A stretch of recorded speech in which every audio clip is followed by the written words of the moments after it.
আমি আজকে পমফ্রেট মাছের একটা রেসিপি দেখাবো, আপনারা সবাই মিলে দেখুন। আচ্ছা, আমি এটাকে পোস্ত বেটেছি, আজকে পোস্ত কমপ্লিট হবে। পোস্ত বেটেছি, আদা আর হচ্ছে রসুন আর একটু পেঁয়াজ একসঙ্গে করে বেটে দিয়েছি। আচ্ছা, ধনেপাতা, বাদাম বাটা, টমেটো কুচি, সর্ষের তেল দেবো, কাঁচা লঙ্কা শেষের দিকে দেবো, স্বাদ মতো একটু চিনি দেবো আর নুন দেবো স্বাদ মতন দিয়ে, আর এটা কমপ্লিট মাছটা হবে। তবে আদা বাটাটা বেশি দেওয়া যাবে না, আদা বাটা যদি পোস্ততে বেশি দেই তাহলে তিতকুর হয়ে যাবে, ঠিক আছে? আচ্ছা, একটু সামান্য একটু নামানোর আগে একটু হালকা করে একটু দুধ দেবো, দইয়ের বাবদে দুধ দেবো, হালকা একটু সামান্য একটু ঘি দেবো দিয়ে গ্যাস জ্বালালাম। এবার সর্ষের তেল দেব, আমি এই তেল দিচ্ছি। কেন, পমফ্রেট মাছ তো একটু সমুদ্রের মাছ, একটু তেল বেশি লাগবে। তেল না বেশি দিলে পরে মাছটা আঁশটা গন্ধ ছাড়তে পারে, সেই জন্য তেলটাকে দেওয়া হলো। তেলটা একটু গরম হোক, তারপরে মাছটা ছাড়বো।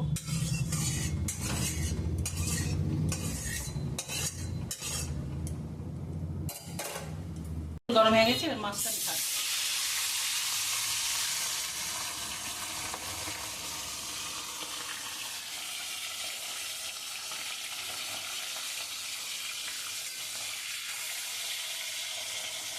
মাছটা ছাড়ছি, মাছটা ভাজা হবে। আরে মাছের সঙ্গে সঙ্গে আমি একটু গান কেমন হয় আপনারা জানাবেন, সে আমাকে বলবেন। যদি ভালো হয় আমাকে জানাবেন, কমেন্ট করবেন। আর যদি ভালো না লাগে তাহলে সেটাও আমাকে জানাবে, তাহলে আমি নতুন করে আরও কিছুটা আমার অভিজ্ঞতাটা বাড়বে। শুকনো লঙ্কা ঠিক আছে দিলাম, দিয়ে এবার আমি পেঁয়াজ কুচানি দেবো। পেঁয়াজ কুচিটা আমি সবটাই দিলাম। তারপরে দেবো আমি হচ্ছে বাদাম বাটা, রসুন বাটা, ধনে বাটা, এর মধ্যে হচ্ছে পোস্ত বাটা, স্বাদ মতন হচ্ছে নুন, নুন চিনি,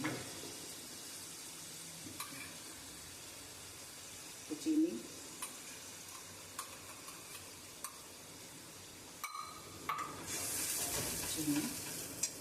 হলুদ দেবো,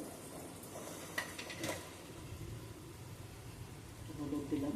পোস্ততে বেশি হলুদ দেওয়া যাবে না, হ্যাঁ, অল্প একটু হলুদ দিলাম। পোস্ততে বেশি হলুদ দেওয়া যাবে না, কেন পোস্ত যেহেতু আছে সেহেতু হলুদ বেশি দেওয়া যাবে না।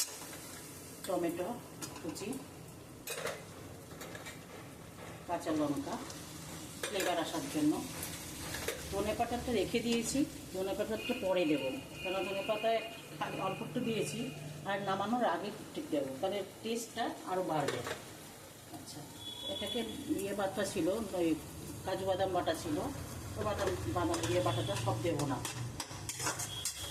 ঠিক আছে?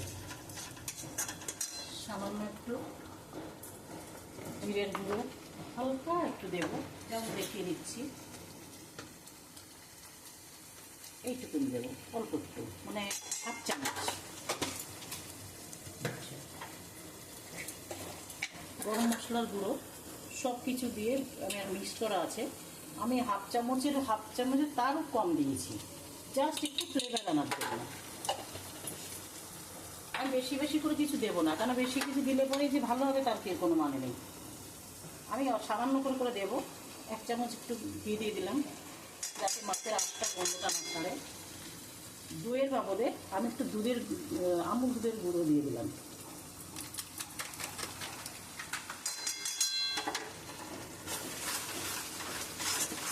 নুন, চিনি, পেঁয়াজ বাটা, লঙ্কা দিয়ে, পেঁয়াজ দিয়ে, রসুন দিয়ে, আদা দিয়ে একটু সামান্য করে বেটেছিলাম। আদাও বেশি দেওয়া যাবে না, আদা একটু পোস্ততে আদা বেশি দিলে কিন্তু তেতো হয়ে যাবে। কিন্তু আদা যা দিতে হয় মাছের, যেহেতু মাছ আছে না, সেই জন্য। মাছ ছাড়া যদি অন্য কিছু হতো তখন আমি আদা বাটা দিতাম না। একটু এটাকে হোক, গ্রেভিটা ফুটুক, কিছুক্ষণ ফুটলে তারপরে মাছটাকে দিয়ে ভাপে বসিয়ে দেবো।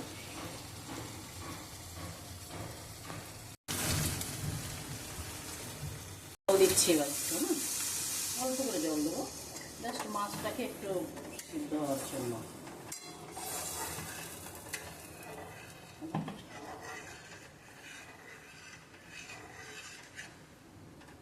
এবার মাছটা ছেড়ে দেবো, মাছটা ছাড়ছি কেন এটাকে মশলাটা কষতে মিনিট 5 লেগেছে ওটাকে। আর এবারে মাছটাকে যখন ভাপে বসালাম, আমি এবার মাছটা ভাপে বসিয়ে দিলাম। এবার মিনিট 3 হোক। যেটা লাস্টের দিকে একটু রেখে দিয়েছিলাম সেই ধনেপাতাটা এখন দিলাম, দিয়ে একটু ফুটিয়ে নিচ্ছি, দিয়ে এবার আমি নামাবো। এবার দেখুন কেমন হয়েছে আমার রান্নাটা।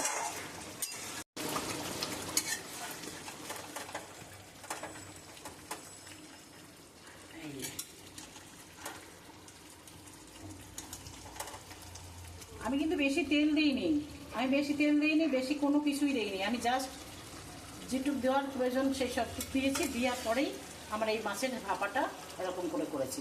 আপনারা খাবেন, খেয়ে এই রেসিপিটা করে খেয়ে দেখবেন। খেয়ে দেখে আপনারা যদি ভালো লাগে আমাকে জানাবেন।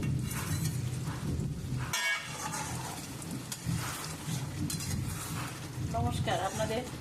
এবার আপনারা এই মাছটা রান্না করে আপনারা খেয়ে আমাকে জানাবেন, আমি তাতে খুব খুশি হব।